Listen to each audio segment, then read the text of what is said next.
Hello, আসসালামু আলাইকুম। আমাদের পার্ট নাম্বার 5 এ দেখাবো ব্যয় কিভাবে ক্যালকুলেট করা যেতে পারে। এখন আমরা যদি একটু দেখি, রিপোর্টে যদি খেয়াল করি বা আইটেমসে যাই, টোটাল পারচেজ, টোটাল সেলসের ডিউ ৳৫০ আছে। হ্যাঁ? তারপর দেখি সে আজকে পেমেন্ট পাইছে ৳২৯৩০। টোটাল সেলস হচ্ছে তার ৳৩৪০০। সে বিক্রি করছে। তার সেলস হচ্ছে ৳২৯৮০। হ্যাঁ? ৳৮০ সে পাইছে কত? আ ৳৩০। তাহলে তার ডিউ আছে ৳৫০। এটা হচ্ছে এনাফ। আর এক্সপেন্স ব্যয় ৳২০০ সে ব্যয় করছে টোটাল। তো আজকে কোনো এক্সপেন্স নাই। তো আজকে আমি দেখাবো ৳৫০০ এক্সপেন্স। কিভাবে? এক্সপেন্স অপশনে যাব। যাওয়ার পরে এখানে এক্সপেন্সের লিস্ট আছে, নিউ ক্যাটাগরি আছে, ক্যাটাগরি লিস্ট। তো আমি যাব এখানে নিউ এক্সপেন্সে যাব। অর্থাৎ নতুন ব্যয়। নতুন ব্যয়ে গেলাম। তো এখানে ক্যাটাগরিতে লিখবো, দেখো এখানে কিন্তু ক্যাটাগরি আছে অনেকগুলো, তাই না? তো এই যে ক্যাটাগরিগুলো, এই ক্যাটাগরি ম্যানুয়ালি এখান থেকে তৈরি করা যাচ্ছে না। তো সেক্ষেত্রে কি করা যায়? আমরা কিছু ব্যয়ের নাম লিখব। হ্যাঁ, এখানে এই যে নিউ ক্যাটাগরিতে যদি যাই, তাহলে কিছু ব্যয়ের নাম লিখবে, যেমন গাড়ি ভাড়া, গাড়ি ভাড়া, গাড়ি ভাড়া। দেন সেভ দিলাম। তারপর হচ্ছে মোবাইল খরচ। আমরা কিছু জিনিস নিজেদের মতো করে সাজাবো। তারপরে ঠিক একই নিউতে যাব। এখানে লিখব মোবাইল খরচ, মোবাইল মোবাইল খরচ দিলাম। দেন ইন্টার। তারপরে এখানে দিলাম আবার নাস্তা, সকালের, বাংলা দিচ্ছি, সকালের নাস্তা, সকালের নাস্তা দিলাম। আচ্ছা, তারপরে দিলাম দুপুরের খাবার, দুপুরের খাবার, দুপুরের খাবার দিলাম। আচ্ছা, মোটামুটি এই জিনিসগুলোই থাকুক, এর বাইরে রাখবো না আপাতত। তো এখন আমরা ব্যয়ের মধ্যে যাই। নিউ এক্সপেন্সে গেলাম। নিউ এক্সপেন্সে যাওয়ার পরে আমরা সিলেক্ট ক্যাটাগরি। এখন যদি দেখাই মোবাইল খরচ, আজকের তারিখ, এটা কিন্তু আজকের তারিখ না। আমি ইচ্ছা করলে 2 বছর আগের খরচটাও দেখাইতে পারি এখান থেকে। এই যে এখান থেকে 2 বছর আগের খরচও দেখাইতে পারি ইচ্ছা করলে। আর যাই হোক, তো আমি রাখলাম টুডে, আজকের। তো মোবাইল খরচ রেফারেন্স নাম্বার। রেফারেন্স নাম্বার মানে হচ্ছে রেফারেন্স নাম্বার দিলেও পারি 01, মানে একজনকে দিলাম। কার জন্য ব্যয় করতেছি? দিতেছি মাসুদ রানা। হ্যাঁ, মাসুদ রানার জন্য আমি মোবাইল খরচ আজকে ব্যয় করলাম। দেন অ্যামাউন্ট, কত টাকা ব্যয় করতেছি? 100 টাকা মোবাইল খরচ দিলাম। জাস্ট সেভ দিলাম, হয়ে গেল। হ্যাঁ, আচ্ছা। তো এই মোবাইল খরচ একজনের।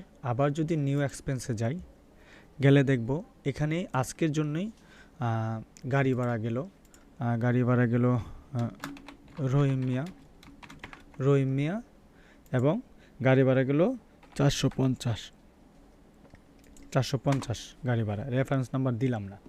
ওকে, এই যে টোটাল ব্যয় হইতেছে, এই জিনিসগুলো কিন্তু খরচ হচ্ছে। হ্যাঁ, তো আজকের তারিখ, এই যে তারিখ দেওয়া আছে, আমি চাচ্ছি একটা ব্যয় দেখাবো,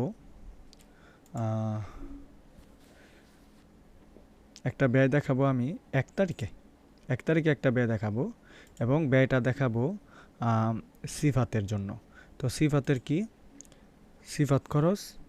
আচ্ছা, এই ব্যয়ের নামটা কি? সিফাত। আসলে ব্যয়ের নামটা সিফাত হবে না, এটা হচ্ছে বেতন। ওকে, এটা হচ্ছে বেতন। তো বেতনটা কার জন্য? সিফাতের জন্য। আমি যদি এখানে নিউ ক্যাটাগরিতে যাই, বেতন অ্যাড করি, বেতন হিসাব দিলাম। ওকে, বেতন হিসাব দিলে এগুলো হচ্ছে ক্যাটাগরি, মানে হিসাবের নাম, কোন খাতে। হ্যাঁ, আচ্ছা, খাতগুলো এবং খাতের নাম, বেতন হিসাব। তো নিউ ক্যাটাগরিতে আবার গেলাম, যার পরে নিউ ক্যাটাগরি না, নিউ এক্সপেন্সে গেলাম। এখন আমি 1 তারিখে বেতন দিছি সবার, জুনের 1 তারিখে বেতন দিছি। কার হিসাবের নামটা হচ্ছে বেতন হিসাব। কারে বেতন দিছি? মাসুদ। কয় হাজার দিলাম? 5,000 বেতন মাসুদকে দেওয়া হলো 5,000। ওকে, আচ্ছা আবার যাই নিউ এক্সপেন্সে গেলে দেখাচ্ছে 2 তারিখে বেতন দিলাম কাকে দিলাম? রহিম মিয়াকে দিলাম বা সিফাতকে দিলাম। কত দিলাম? 8,000 টাকা দিলাম, দিয়ে সেভ। এখন আমি এই যে হিসেবগুলো দেখতেছি, টোটাল হিসেবগুলো কি? টোটাল হিসেবগুলো হচ্ছে তোমার এখানে 13,750 টাকা। আচ্ছা, এই যে হিসেবগুলো এখন কোথায় হিসেবগুলো আছে, এটা কিভাবে? এটা হচ্ছে এক্সপেন্স ব্যয়, ঠিক আছে? এইটা ব্যয়, দেখো কত তারিখে এগুলো আছে, এগুলো আমরা দেখতে পাচ্ছি কিন্তু অনায়াসেই, তাই না? এই যে ব্যয়গুলো, তো আমি 1 তারিখে 2 তারিখে অর্থাৎ এই যে এন্ট্রি দিতেছি কার মাধ্যমে ব্যয় হচ্ছে, হ্যাঁ, কার জন্য ব্যয় হচ্ছে, এটা কি হিসাব? বেতন দিছি সিফাতকে 8,000 2 তারিখে, 1 তারিখে মাসুদকে বেতন দেওয়া হয়েছে 5,000, ঠিক আছে? তো এই বিষয়গুলো এখন আমি যাই অ্যাকশনে গেলে এডিট অপশনে যাব। এডিট অপশনে গেলে কি সেম আগের পদ্ধতি, বেতন 8,000 জায়গায় তাকে দেওয়ার কথা ছিল 10,000, হ্যাঁ 10,000 দিলাম, তাহলে আমি এন্টার দিলাম, আপডেট হয়ে গেল। এই হচ্ছে বিষয়টা, হ্যাঁ, টোটাল বেড়ে গেল 15,000 এত। এই যে এই হিসেবগুলো কিন্তু ভিন্নভাবে আমাকে চেঞ্জ করে নিতে হবে আমি আমার মতো করে। এখন আপনার লজিকটা এইটাই বুঝতে হবে, আমি আমার এই কোম্পানিতে কোথায় খরচ করতেছি, এটা কিন্তু কোনো প্রোডাক্টের সাথে অর্থাৎ পণ্যের সাথে, আইটেমের সাথে এর কোনো সম্পর্ক নাই। আপনি আইটেম বিক্রি করে লাভ ক্ষতি যাই করবেন, লাভ ক্ষতির হিসাবটা হবে আপনার এখানে loss profit, item sales report, stock report, expense report, expire item report, এগুলোর মধ্যে, হ্যাঁ।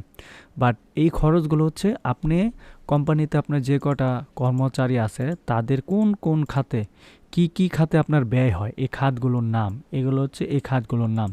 এই অপশনটা হচ্ছে ক্যাটাগরি, হচ্ছে খাতগুলোর নাম। আর এক্সপেন্স ফর কার জন্য ব্যয় করতেছেন এটা, এবং কত ব্যয় করতেছেন টাকাটা, এটা।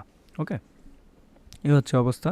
তো রেফারেন্স নট বাধ্যতামূলক, নোট নট বাধ্যতামূলক, এগুলো দিতে হয় না। তো আশা করছি বুঝতে পেরেছেন। ধন্যবাদ।